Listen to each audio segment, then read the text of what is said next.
Hey guys, welcome back to my channel. My name is Anna. I hope that you're having an amazing day, and I wanted to hit the ground running with this guide to summer in Korea for those of you who are moving here. And I know that there are a few Epic teachers who are heading their way in a couple of weeks, and so I wanted to get this out before they landed or you land in order to help guide you on some things that you might want to pick up or bring over on your way to Korea to kind of make it a little bit more bearable during this extremely hot, extremely humid season. So if this is something that you're interested in, definitely please keep on watching. Okay, so the first thing that I want to mention is this handy dandy hand fan.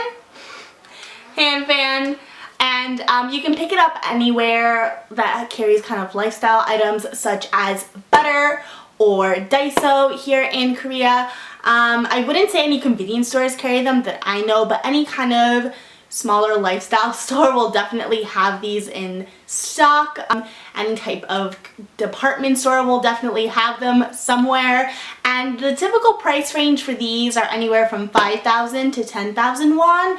So they're pretty affordable, and they are rechargeable. This one uses a little mini USB, and honestly, if you're from the States, you're kind of wondering why the heck do you carry a mini fan? Because I don't feel like it's a very common thing. But let me tell you something about summer in Korea, okay?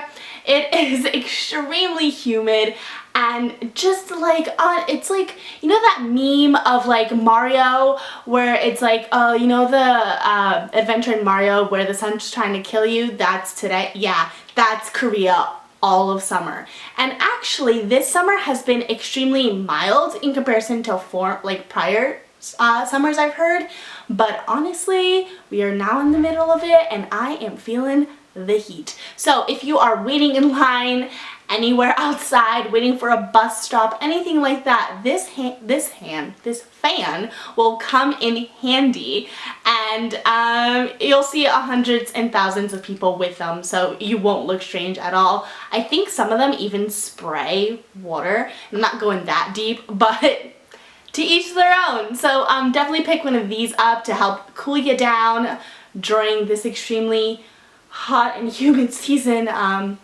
It really does help. Okay, next item. A hat. Now, some people love these, some people hate these. I'm in the camp of I love these. It's completely on like my aesthetic spectrum. So any type of hat will do though. A baseball cap, anything that's going to cover your face. Do not mess with the sun. Always make sure you're covering up, especially when it's extremely sunny outside.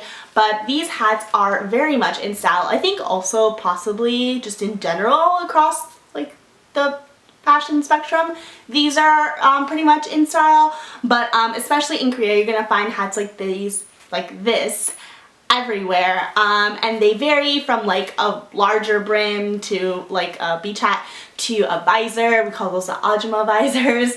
But all jokes aside, this hat will definitely save you from any type of like sun exposure and exhaustion that can definitely happen if you don't cover up. And it's not just a fashion statement, it's definitely just like a skin protectant thing, which leads me to my next item, which is sunblock. And honestly, this should be something you pack regardless, but sunblock is beyond important. It's every day, just in order to keep your skin healthy and to prevent skin cancer, but especially during the summer months when obviously you are directly in the sun and the sun's rays are a lot stronger. So two of my favorite sunscreens currently are Dr. Jart's Every Sunday Moisturizing Sun Cream.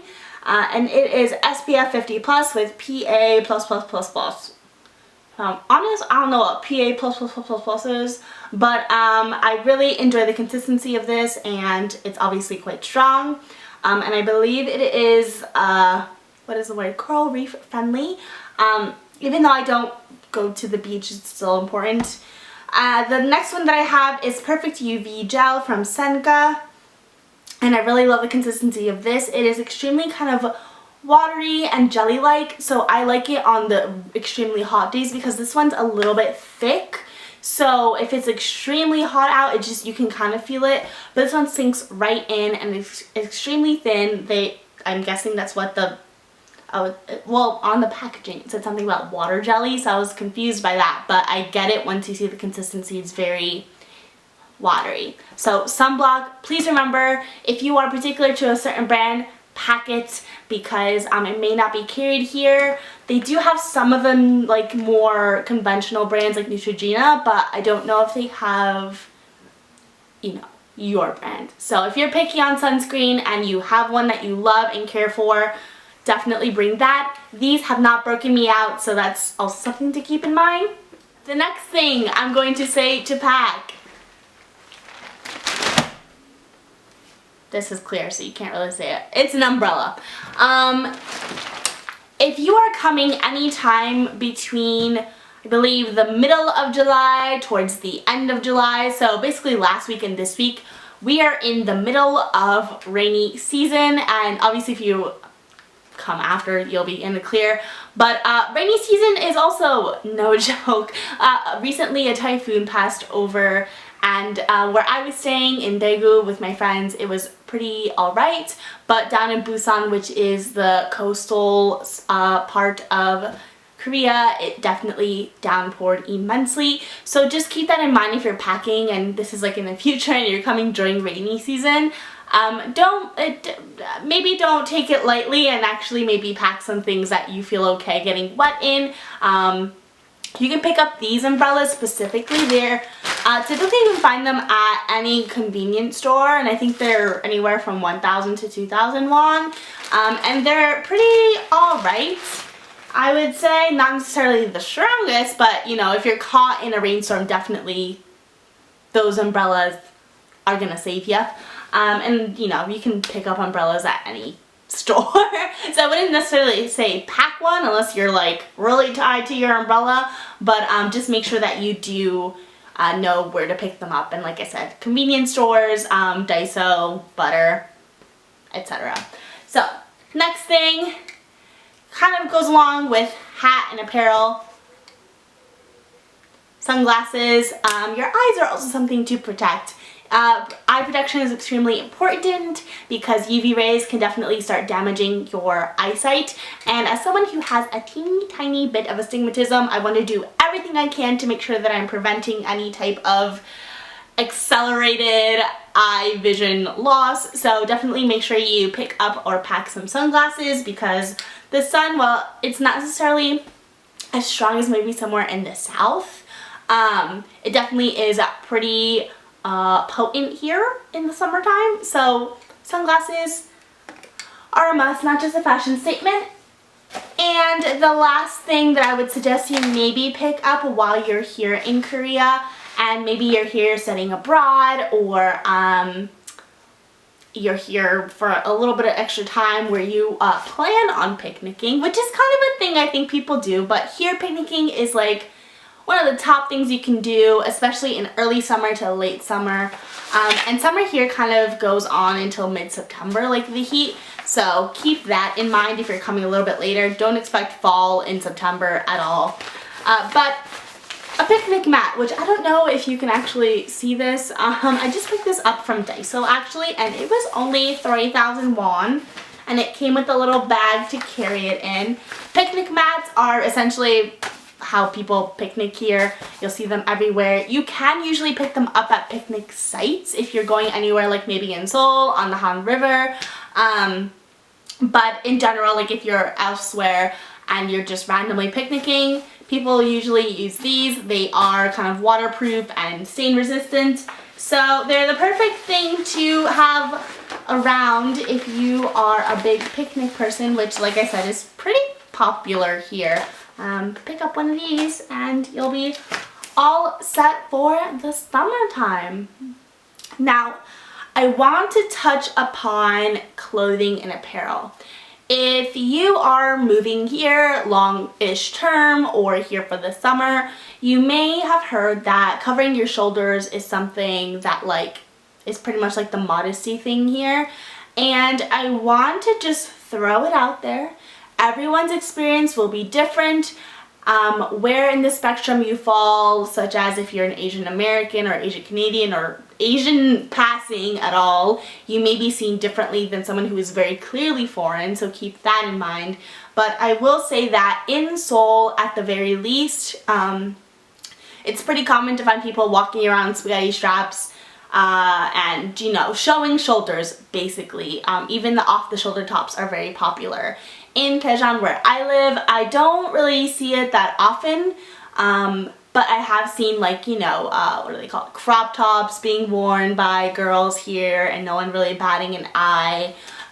It's up to you to decide how much you want to follow a kind of dress code of sorts, if you will. It's just kind of, it is a little bit opposite. There isn't as much cleavage going on here, so much as maybe short shorts are definitely okay. Short skirts that possibly show your bottom area are okay in passing, but cleavage is definitely a big no-no unless you're going out at night, or at least, like, you know, very deep cleavage. And shoulders, at least outside of Seoul, it's a little less common, but you know, younger people tend to be able to get away with things, as well as foreigners tend to get away with things. So honestly, like I said, it's up to you. I choose not to really wear spaghetti straps, but I'm living here, so it's your line. I won't tell you what to do. You're probably a grown adult, but I just wanted to let you know that it is a bit more common in Seoul and in bigger cities. It's not like I've never seen it. It's just not necessarily that everyone, especially the Koreans here, wear them. And it could be for a variety of reasons. But yeah, so, you know, pack accordingly. It's gonna be hot. Can guarantee that. Will be hot all the way through middle September. Maybe pack a pair of rain boots if you got them, or waterproof shoes. Clothes that you don't mind getting wet if you're coming during rainy season.